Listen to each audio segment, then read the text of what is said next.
چلی گئی۔ مائی کا چہرہ پیچھے کی جانب تھا، اس لیے وہ اپنے سامنے آتے ہوئے سیال کو نہ دیکھ سکی اور جا کر اسے ٹکرا گئی۔ اس سے پہلے ماہی زمین پر گرتی سیال نے اس کی کمر میں ہاتھ ڈال کر اسے پکڑ لیا۔ ماہی نے گرنے کی ڈر سے آنکھیں زور سے بند کر لیں اور سیال کو کندھوں سے زور کر تھام لیا۔ جب کچھ لمحے گزرنے پر ماہی کو احساس ہوا کہ وہ زمین پر نہیں کسی کے باؤں میں ہے تو فوراً سے اس نے اپنی آنکھیں کھولیں اور اپنے آپ کو سیال کی بازو میں پا کر وہ حیران رہ گئی۔ سیال کے چہرے پہ ہلکی سی مسکراہٹ تھی جسے لیے وہ ماہی کو دیکھ رہا تھا۔ بلیک کلر کے لہنگے میں سیال کو وہ کوئی بے حد خوبصورت پری لگ رہی تھی۔ ماہی کی آنکھیں کھولتے ہی سیال کو جیسے دنیا سے بیگانہ ہو کر انہی میں کھو گیا۔ بڑی بڑی گہری سیاہ آنکھیں جس میں میک اپ اور کاجل سے بڑی مہارت سے سجایا گیا تھا۔ ماہی سیال کے ہاتھوں کے لمس میں اس قدر کھو چکی تھی کہ سیال نے کب اس کی آنکھوں پہ اپنے ہونٹ رکھے اور کب اسے وہی چھوڑتا ہوا چلا گیا کچھ بھی علم نہ ہوا۔ ماہی آپی، سارہ اسے کندھے سے ہلاتی ہوئی بلند آواز میں پکار رہی تھی۔ جی جی، ماہی ہوش میں آتے ہی سارہ کے پکارنے پہ بولی۔ آپ یہاں کیا کر رہی ہیں؟ وہاں سب آپ کو ڈھونڈ رہے ہیں، چلیں میرے ساتھ، سارہ اس سے پوچھنے لگی۔ ماہی کے دل کی دھڑکن اس قدر تیز چل رہی تھی کہ اسے کچھ سمجھ نہیں آیا۔ نہ کچھ نہیں، ماہی اٹکتے ہوئے بولی اور اس کا ہاتھ تھام کر وہاں سے چل دی۔ آپ کے ہاتھ بہت ٹھنڈے ہو رہے ہیں آپی، سارہ اسے دیکھتی ہوئی کہنے لگی۔ اوہ، سرد ہوا چل رہی ہے نا شاید اس لیے۔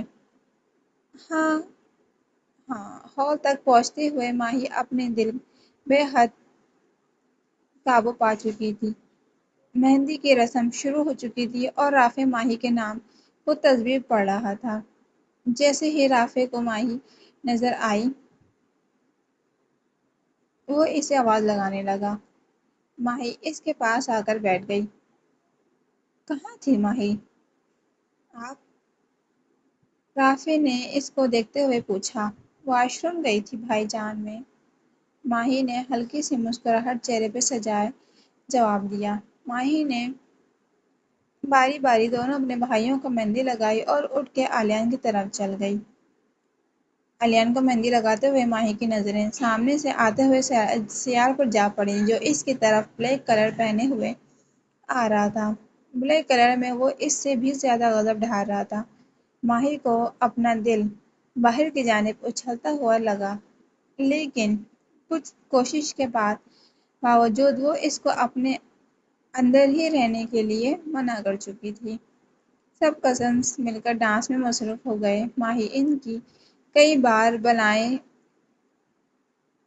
بلانے پہ ان کے ساتھ ڈانس کرنے کے لیے نہیں گئی۔ تھوڑی ہی دیر میں سب بڑے جانے لگے، اٹھ کھڑے ہوئے تو ساتھ ہی سب چھوٹے بھی ان کے ساتھ جانے کے لیے تیار ہو گئے۔ گھر جاتے ہی سب اپنے اپنے رومز میں جاتے ہی اپنے آرام کے لیے سو گئے۔ ماہی فریش ہونے کے بعد کچن میں کافی بنانے کے لیے آ گئی۔ وہاں پہلے ہی اس کی ماما علیان کی ماما موجود تھیں۔ ممانی جان، آپ سب شادی کے بعد علیان کے ساتھ پاکستان میں رہیں گی یا چلی جائیں گی؟ ماہی علیان کے ماما کو پیچھے سے ہگ کیے پوچھنے لگی۔ میں تو آپ کے ماموں جان کے پاس لندن ہی جا رہی ہوں اور پھر آتی جاتی رہوں گی۔ یہاں علیان کے پاس بھی ہیرا ہے۔ علیان بھی پاکستان آنے کا پہلے ہی سوچ چکا تھا کیونکہ وہ بیچارہ وہاں اکیلا جو ہوتا تھا۔ علیان کی ماما نے اسے مسکراتے ہوئے جواب دیا، جس پہ ماہی نے بھی مسکرانے پہ اتفاق کیا۔ ماہی کی ماما نے اسے کافی بنا کر دی جس کو لے کر وہ اپنے روم میں چلی گئی اور رومز کی لائٹ آف کر دی، لیکن لیمپ کی ہلکی سی روشنی میں وہ کافی پینے کے بعد سیال کے بارے میں سوچنے لگی۔ کافی ختم ہوتے ہی بیڈ پر لیٹے لیٹے وہ کب سو گئی اسے خود پتہ نہ چلا۔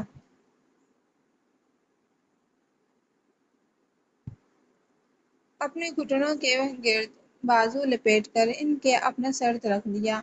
اس بار نہیں سیال، میں آپ پر اب کبھی اعتبار نہیں کر سکتی۔ میں کیسے بھول جاؤں؟ آپ نے مجھے دھوکہ دیا، مجھ سے جھوٹا پیار کا ناٹک کر کے میرے پیار کا سب کے سامنے مذاق بنایا۔ کیسے، آخر کیسے بھول جاؤں میں وہ سب؟ 4 سال، 4 سال میں نے اس عرصے میں ہر لمحہ آپ کے دیے ہوئے دھوکے کو یاد کیا۔ اسے یاد کرتے ہی مجھے اپنے سے اتنی شدید نفرت بھی ہوئی۔ لیکن جب جب جب آپ میرے سامنے آتے ہیں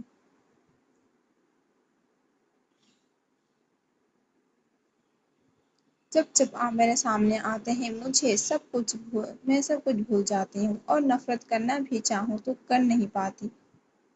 بہت دیر تک ماہی یوں ہی روتی رہی اور پھر وہیں لیٹی لیٹی سو گئی۔ شادی کا فنکشن رات کا تھا، اسی وجہ سے سب دیر تک سوتے رہے کیونکہ شام میں انہیں بہت سے کام نپٹانے تھے۔ ماہی کی آنکھ کھلی تو دوپہر کے 12 بج چکے تھے۔ وہ ٹائم دیکھتے ہی جلدی سے اٹھی اور شاور لینے چلی گئی۔ ماہی جب تیار ہو کر نیچے آئی تو پورا گھر سجایا جا چکا تھا، ہر طرف پھولوں کی مہک پھیلی ہوئی تھی۔ وہ سب دیکھتے ہوئے ناشتے کے لیے ڈائننگ ٹیبل پر آ کر بیٹھ گئی۔ ناشتہ کرنے کے بعد ماہی اپنے کزنز اور ماری کے ساتھ پارلر جا چکی تھی۔ مرزا ہاؤس میں بھی ہلچل مچی ہوئی تھی۔ وہیں سحر کے لیے ہر گھڑی مشکل ہوتی جا رہی تھی، چھوٹی چھوٹی بات پر رونے لگتی جس پر اس کی ماما بھی سمجھا سمجھا کر تھک گئی تھیں۔ تو انہوں نے سیال کو اس کے پاس بٹھا کر چھوڑ دیا کہ وہ سمجھائے اور اس کی طبیعت نہ خراب ہو جائے۔ سیال جب سحر کے روم میں گیا تو وہ صوفے پہ بڑا جمان رونے میں مصروف تھی۔ سیال جا کر اس کے قریب بیٹھا تو اسے دیکھتے ہی وہ اس کے سینے سے جا لگی۔ سحر بس کرو میری جان، اس طرح روتی رہو گی تو تمہاری طبیعت خراب ہو جائے گی۔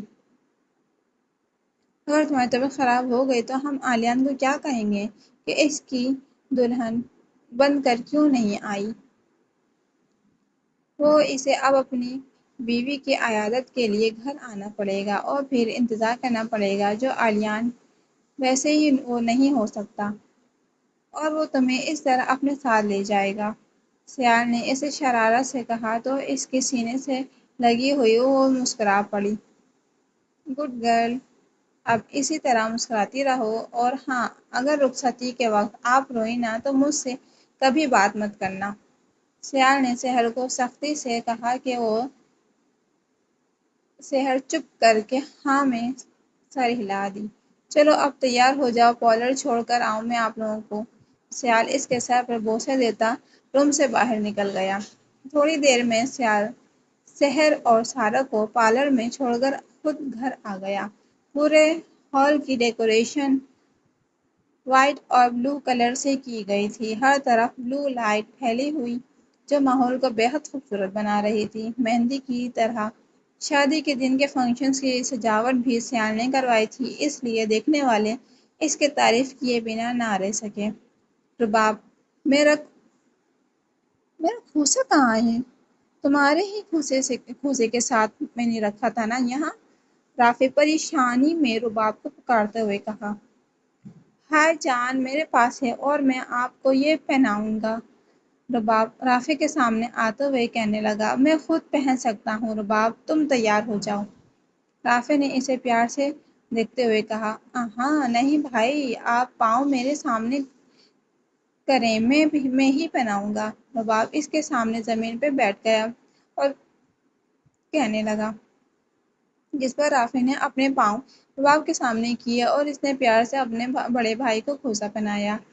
اچھا اب یہ عالیان کو دیکھو تیار ہوا کہ نہیں، رافع رباب سے کہتا ہوا روم سے باہر نکل گیا۔